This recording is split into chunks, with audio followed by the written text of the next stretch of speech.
All right, check. Say something. Mic check. Check. I gotta talk loud, right? Yeah. Where's the mic?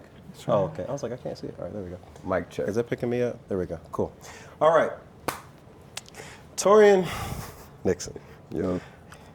I am consistently excited every time that we spend a long period of time hanging out, having deep conversations, going exploring things, running amok through Los Angeles, and then we'll go 6 to 8 months and not talk.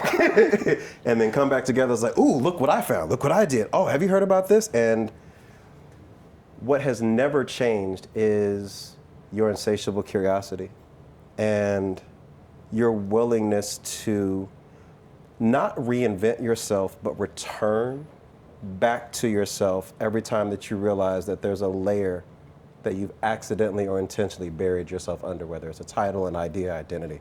And we'll get into your background in a little bit, but I just wanted to start with saying I'm very proud of witnessing the journey that arrived here, for this to be like the, oh, of course, this was what was going on underneath everything the whole time. But to start, let's talk about field notes. Where did this name come from? So field notes for me pretty much came, since moving to LA, I was in Denver for, I call it like my pre-adult life. Bought my first car in Denver, first apartment in Denver. A lot of first things happened in Denver. And I remember this female invited me on a hike. It was like really my first hike I've ever been on.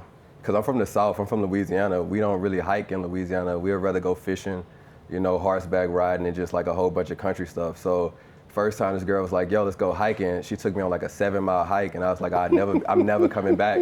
You know, I'm good. That's also crazy for a first hike. That's what I'm saying. Like it was like much. 3.5 out, 3.5 back, and I was just like, dude, like I'm done hiking. And yeah, and the rest of the time and the rest of the time I was in Denver, I just didn't hike anymore. And then I got to LA. And I started hiking, and when I got to LA, I started hiking, and it was because like a friend had to get my apartment, and he got me an apartment right by Runyon, and so I like lived on Fuller. Oh, that's right. Yeah, so I was on Fuller, you know, and Runyon was right there, and I seen people just walking by every day. I was like, oh, let me go see what Date's doing. Yeah. So I just started hiking, and I realized that, you know, through hiking, through being out in nature, it's something about like nature, but it's also something about like kind of getting these field notes, and I connect these field notes to like life. I feel like every journey that we've been through in life is a field note. You know, it's like you taking that time and just like writing that note down of like that relationship, that breakup, the food, that taste, that feeling. Yeah. And I think that all those like kind of connected, and that's what brought me to like field notes. And it's like spelt like that because it's like you actually feeling it. Yeah. So put a pin, we're gonna get into this. I'm just so excited about this. One of the beautiful things about the process of what we go through within these cohorts is, it is a bit of an unearthing, but a lot of it is just a return to your original notes, the original self of things. And I think the funniest thing is that this normally will happen around like week 5 or week 6 of a 10-week program, where it's like, oh, it's actually this whole other thing, but now I need to go back and do every other assignment all over again in like a very short period of time. And that's happened with previous cohorts. I'm not going to shout out anybody right now, but a few people in here definitely realized that, oh, what I'm actually doing is this. Let's make sure everything aligns with that. And you did the same thing. I think you said you did what? 2 like 8-hour sprints to finish this up? I told you this like last week. Yeah. I was switching the whole assignment. And here we are. Yeah. So I want to read this because I want to get this right. An emotional architecture studio as a social practice. Field Notes serves men and the people who love us through cultural research, storytelling, and embodied design that explores modern masculinity. We support this work by shaping emotionally intelligent spaces, rituals, and narratives made available through community practice, immersive experiences, and collaborative residencies. That's incredibly coherent for you to have worked on this in the past 2 weeks. But it makes sense, like you said, that you just kind of arrived back to it. Why is my face on here? And why is that picture so big? And shout out to Junebug, because Junebug took that shot in his backyard. Facts. Who are these people? Why are they here? So this slide is very special to me. If you see in that picture of me, I was a professional athlete. I played professional football. So that's how I got to Denver. I got drafted into Denver 2015. I never brag about myself, but I feel like this kind of connects to it. Won a Super Bowl in Denver my rookie year. So that right there kind of was God telling me that, like, bro, this ain't forever for you. A lot of players play 8, 9, 10 years and they don't ever win a Super Bowl. I didn't make it to that second contract, because that would have been big money, but I was able to actually like play professionally, and I got to the LA Rams, and in LA I realized that my life was bigger than football. Like, my life was bigger. I realized that a lot of times for myself, I was the weird kid, but football and sports kind of connected me with people that I usually wouldn't run with, you know what I mean? But like, I really was into the kids that was into art, the kids with the skateboards and the photographers and the videographers. And I got to LA, I was able to really explore that in this crazy way, you know what I mean? And, and that's why Jason's on here, because I was still playing ball when I met Jason. I walked in this spot called Pocket Square in downtown LA, just really like looking for some fits and stuff before a game that I had to play in. And Jason was in there, and he heard me talking. He was like, "Bro, where you from?" And I was like, "I'm from," because I was with my boys, so my accent was even more thick. And he was like, "Where you from?" I was like, "I'm from Louisiana." And then he connected me with a homie named Thrash, which is a crazy designer out here in LA. And me and Thrash started Thrash Bespoke together off of Jason.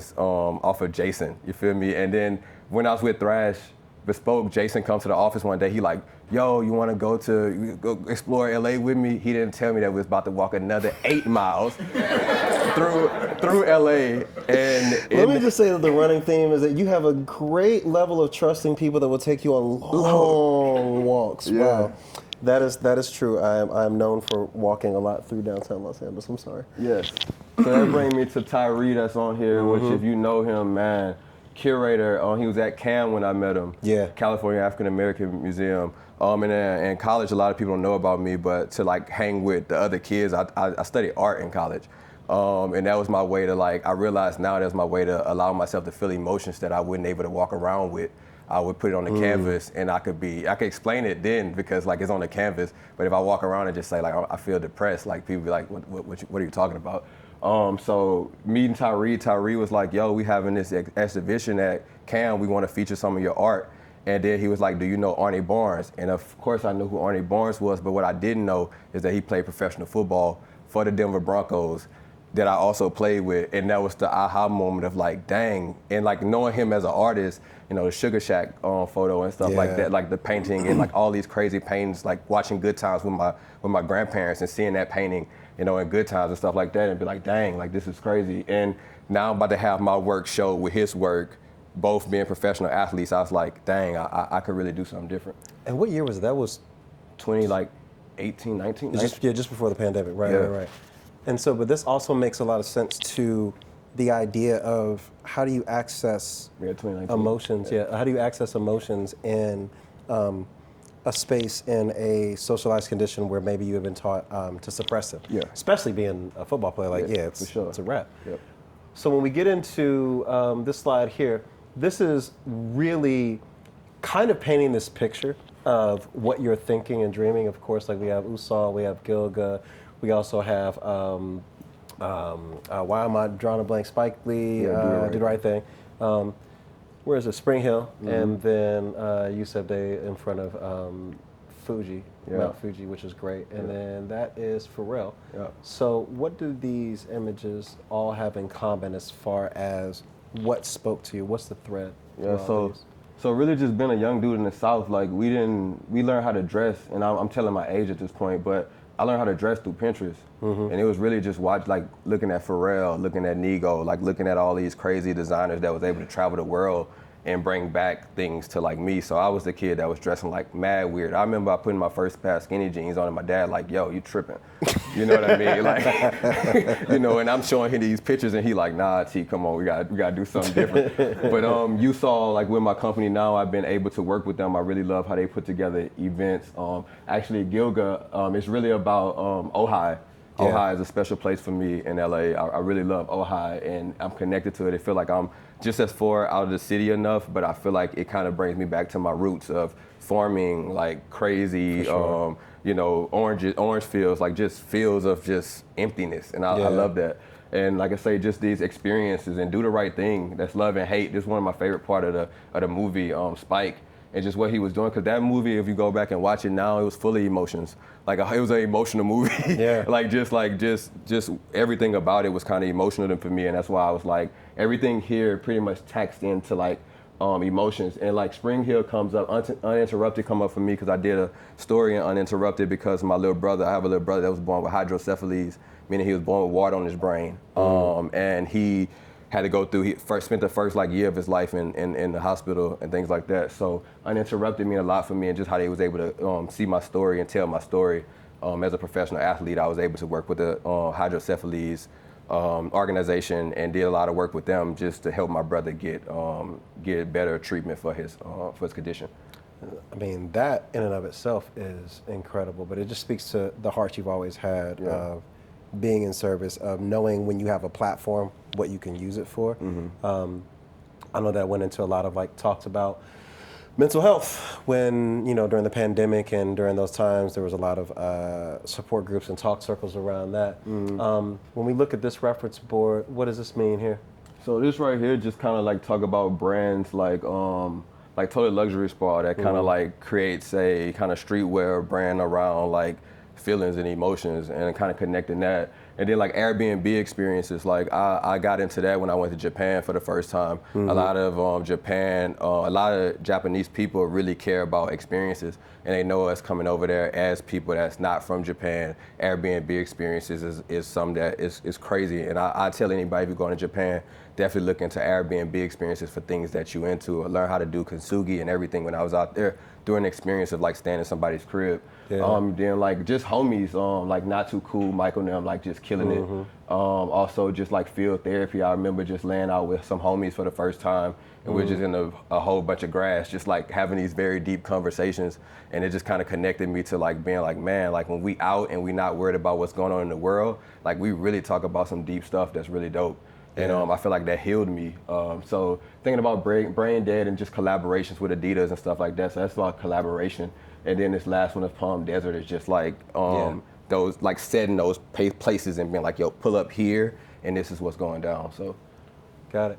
And of course, you know, we have the Donald Glovers, the Solanges, the Tovies, the Yoons, the Ricks. As far as these seem like people that not only would participate in these things, but support the type of work that you're looking to do. But I really want to get into this, which is each of those individuals represents a different way of thinking. But when we talk about a slow, intentional way of living, when we talk about connecting to emotions, when we talk about what you're referencing, these habits here kind of feel like they would show up in the life of someone that would attend anything that Field Notes is doing, setting up, participating in. So just talk us through really quickly. Okay, quickly. What's on here? So you got Kobe, man, Mamba mentality. Like a lot of people don't understand that a Mamba mentality is just a mentality of focus, a mentality of tapping into self and understanding what self can do.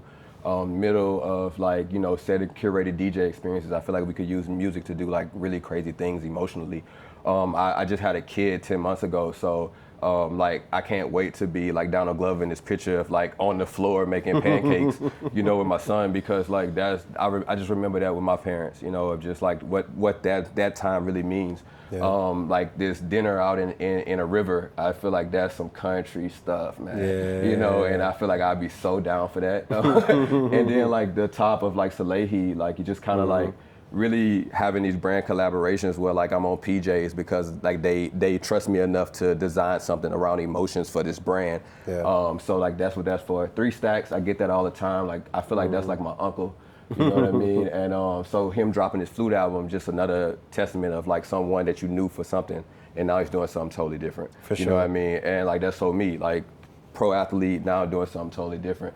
Toby the Wee Way, I feel like this is like my alter ego every day. Like, you know, I've been one to like grills and slugs and the whole family like hanging out of a slammed Mercedes. It's just like my life in Texas somewhere, you know. And then like, you know, intentional meals. intentional dinners by people that really care about putting so much into what they do. I think it's very, very, very special. I think what's also special here is that you're making emotions tangible in a way that not only allow them to be experienced and communicated, but also kind of crystallized into moments. It's like giving a container to carry them in, Exactly.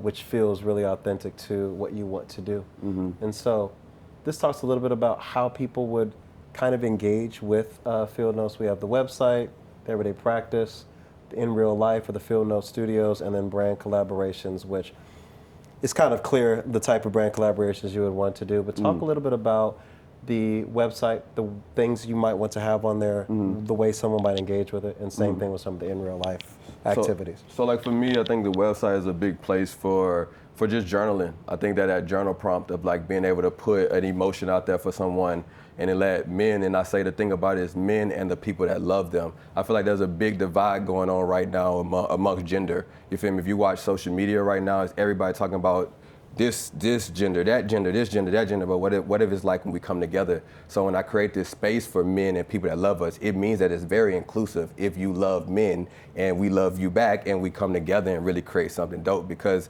I feel like in a lot of these situations, the men are leaders. That's why they say like a lot of people want the father in the house, but the father needs to be able to understand his emotions so that he could show up for his child better. So I feel like for me, it's about creating a space in which we could come together and heal with the people that love us, but mostly the website is about journal entries, events, and then also just things that's going on and how it's being done in other places in the world that we can adapt and push forward. It's almost like a portal. It's like a portal, Okay, exactly. gotcha. And then the in real life is this is an ADL like kind of setup, but it's just about the feeling of it, like just being able to bring a feeling and an emotion inside to where when people come in, that they feel this sense of being hugged, this sense of warmth. Yeah. And that's what like a space for me would be about, just kind of creating like just the connection between all forms of emotion.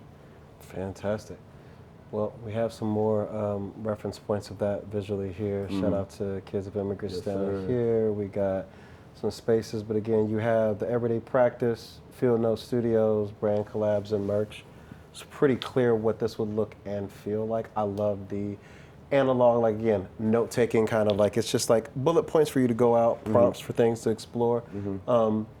Especially when we look at this right here, this is some idealized collaborative works, putting things out in the world as well.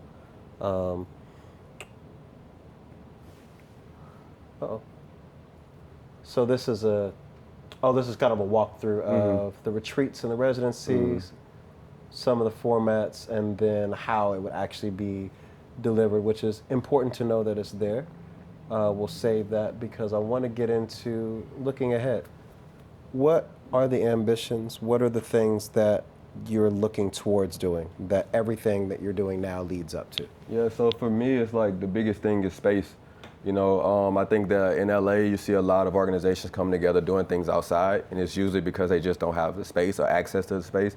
Definitely when you're like a new brand, you know, like if you go in, somebody tell you like it's be $1,000 to rent this for the day. It's like, yo, like I gotta try to pay people to try to come help me, and I'm spending just that on the space. So for me, it's like really creating a space, like even creating a residency within the space right now that's already being done, and just also just being able to have a place in which I can say on Mondays we come here, even if it's just one day a week. But getting to the point to where I'm able to take over a full warehouse and just go crazy in it, on just creating different rooms and different layouts around emotional design. I know this building. Yeah. This is downtown. We've walked past this before. So if anyone just has like a spare building just hanging around, Taurean knows what to do with it. Yeah. This is a great just breakdown of how everybody would kind of engage with each other on the team, which I really love. Again, just seeing this clearly. The reason that this is important is because sometimes you may not realize how many things you're actually doing. You may think you're doing one job when you're doing 15. But it's also helpful to identify what those roles are. So whatever day you're wearing that hat, that's all you do. And then you can take that hat off. So those of you that are here that may be creative professionals that may not have good experience in boundary setting, this is helpful. But I really want to get to this is the places that you want to be interviewed, which is great. Man, you would kill on all these. This would be fantastic. But I really want to get to what you need. How can we help? Pretty much my ask is just for like, just go back to like that one slide I was talking about with space. You know what I mean? I feel like that was more of my ask one. Okay. It's more about just like having the space in which I could create these opportunities, like these offerings. Yeah. You know what I mean? Like, I don't care if it's like a yoga studio all the way to a coffee shop. Right. That don't matter to me because I know how I can show up. I know what I can put together, and I know the team that I'm able to assemble to be able to use any space. You just need the space to program it. It's just a space to program it. So it's like I don't really have a crazy ask because like I think, like I told you, it's like when it comes to me, it's like I kind of do have a couple of these connections, but it was like actually building something that's worth pitching to people so that I can, you know, get to where I need to get. Well, if you know people that would like to see this presentation, Taurean's contact information is right here. Yeah. Thank you very much, brother.